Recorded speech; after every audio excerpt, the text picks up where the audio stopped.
Black Maid found a crying baby.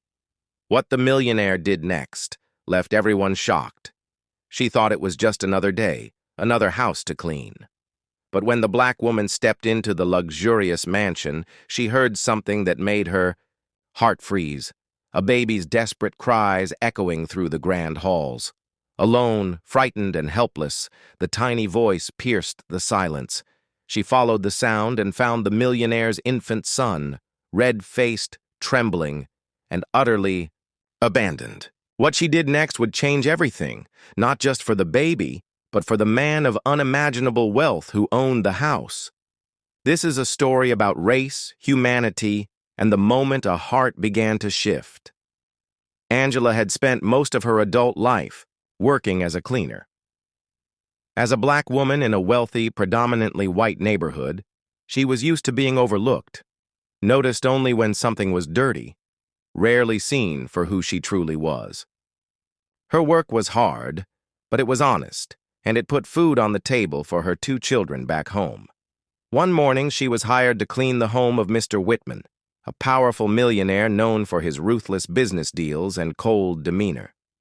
The mansion was palatial, filled with marble floors, chandeliers, and paintings worth more than Angela's entire lifetime earnings. But it was also strangely quiet. Too quiet for a house where a baby lived. As Angela began her work, she noticed the subtle signs of neglect: half-empty bottles left on counters, a baby monitor left switched off, and toys scattered across the floor as if someone had dropped them in a hurry. The cries soon followed, high-pitched, raw, and aching for comfort. Her instincts pushed her past hesitation. She set down her supplies and followed the sound. There, in a lavish nursery filled with golden curtains and expensive cribs, she found the baby. His face was wet with tears, his small chest heaving with sobs. No nanny in sight, no father rushing in, just silence. Angela gently lifted the child into her arms. The moment she held him close, his cries softened. His trembling slowed. For the first time that morning, the mansion knew peace. She rocked the baby gently, humming a soft tune her grandmother used to sing.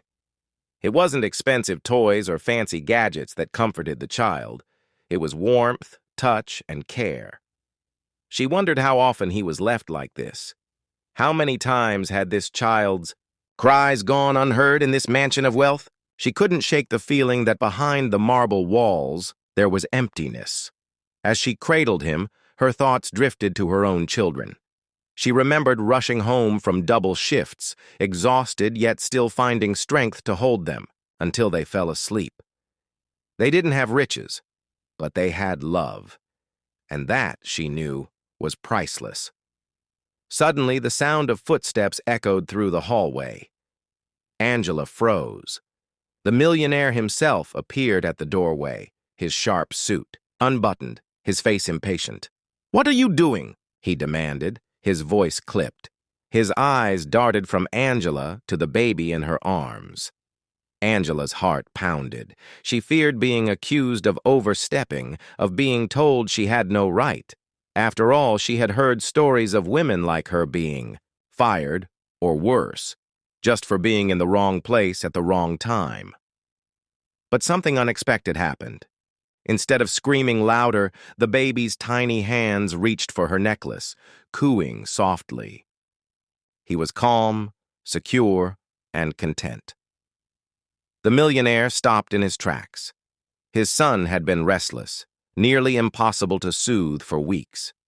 Yet here, in the arms of a woman he barely acknowledged, the child was at peace. A flicker of confusion, even vulnerability, crossed his face. Angela carefully explained, her voice steady but respectful. He was crying. He just needed to be held. For a long moment, Mr. Whitman said nothing. His gaze lingered on his child, then shifted to Angela with an expression she couldn't quite read. The silence in that room wasn't just about a baby calming down. It was the weight of something larger, the contrast between privilege and struggle, wealth and neglect, appearances and reality. The days that followed brought an unexpected shift.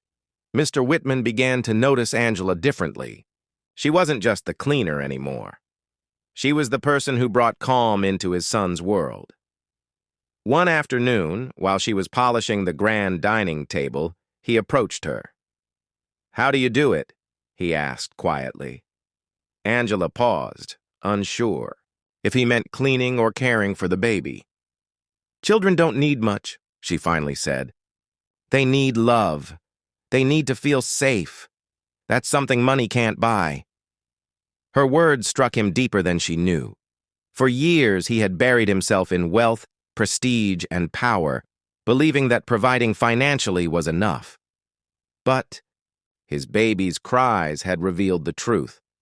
That comfort, warmth, and connection were things he couldn't outsource.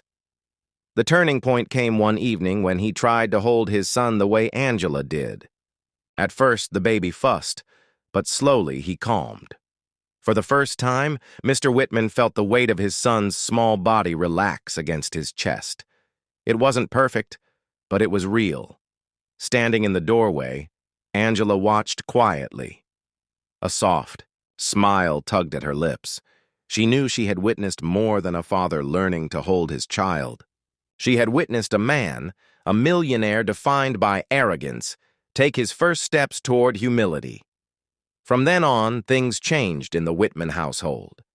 The cries of neglect were replaced by laughter, tiny giggles echoing through the halls.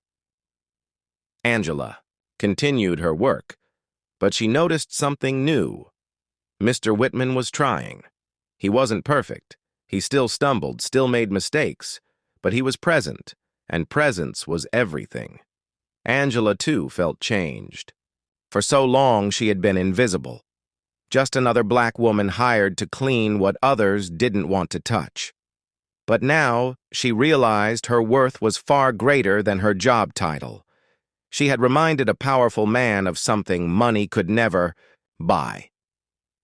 The story spread quietly among the staff, whispered like a miracle, that the millionaire had softened, not because of wealth or success, but because of the humanity shown by someone society often overlooked. And perhaps that is the lesson worth remembering. True change doesn't always come from grand gestures or public declarations. Sometimes it comes from the simple act of holding a crying child, of choosing compassion over indifference. We live in a world where people are too often judged by the color of their skin or the size of their bank account.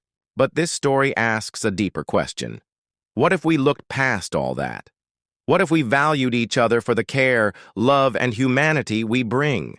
Because at the end of the day, it wasn't the millionaire who saved the child. It was the woman who chose to listen to the cries no one else heard. And in doing so, she changed not only a baby's world, but a father's heart.